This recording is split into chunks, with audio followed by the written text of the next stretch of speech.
So eto na nga po mga idol, Casimero Cuadro Alas may ikakasang laban na kontra dito kay Junto Nakatani. Well, bago natin yun ipagpatuloy, please huwag niyo po muna kakalimutan na mag-like and subscribe sa ating channel. Maraming salamat po. Well mga kaibigan, inaabangan na nga po talaga ngayon ng mga fans ni Casimero Angas ng Pinas ang kanyang magiging susunod na laban pagkatapos ng huling laban niya mga kaibigan kay Saul Sanchez.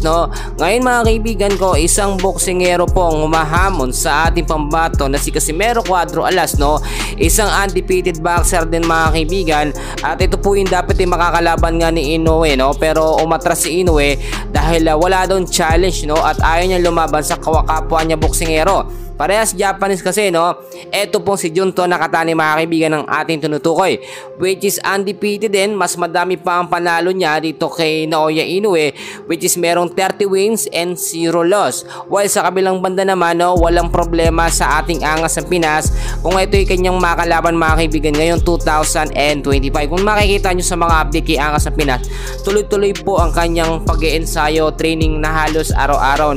Madalas mga kaibigan, ang pinaparinggan talaga ni Casimero Angas ng Pinas ay si Naoya Inoue. Pero alam niyo naman, merong mga boksingero pa na undefeated na kapag tinalo ni Inoue, talagang wala ng thrill, Pero ang gusto talaga nating manalo ang ating Angas ng Pinas dito nga po sa boxer na si Inoue.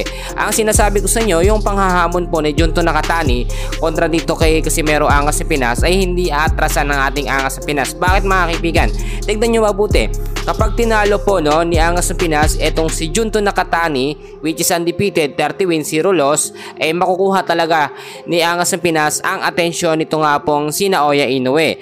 Well, alam natin na very obvious, hindi pinapansin ni Inoue ang mga panghahamon nga po o pang-trash talk nito nga pong si Angas ng Pinas Casimero sa social media, kasi nga naman daw po wala naman daw sila mapapala kung patulan na si Casimero. At kung titignan din po ninyo yung pera din na nakalaan sa magiging laban sana o magiging laban sana nitong si Angas ng Pinas at Naoya Inoue, maliit lang mga kaibigan kung ikukumpara sa mga big fight itong si Inoue. Alam nyo mga kaibigan, bago mag-pandemic, naka-schedule na sana at ang MP po ang nag-schedule ng laban ni Inoue at ni Casimero. Pero dahil biglang pumutok ang pandemic noon, hindi po tuloy ang kanilang laban, which is dapat na-reschedule po mga kaibigan. Ang nangyari, nakansila na yung kanilang laban, nagkaroon ng ibang laban po itong si Inoue, ganun din itong si Casimero Cuadro Alas. Kaya naman para sa akin mga kaibigan, dapat nang i-grab ni Angas ng Pinas etong nga pong panghahamon ni Junto Nakatani, dahil siyempre para masubukan nga ba kung anong meron si Angas ng Pinas bago daw labanan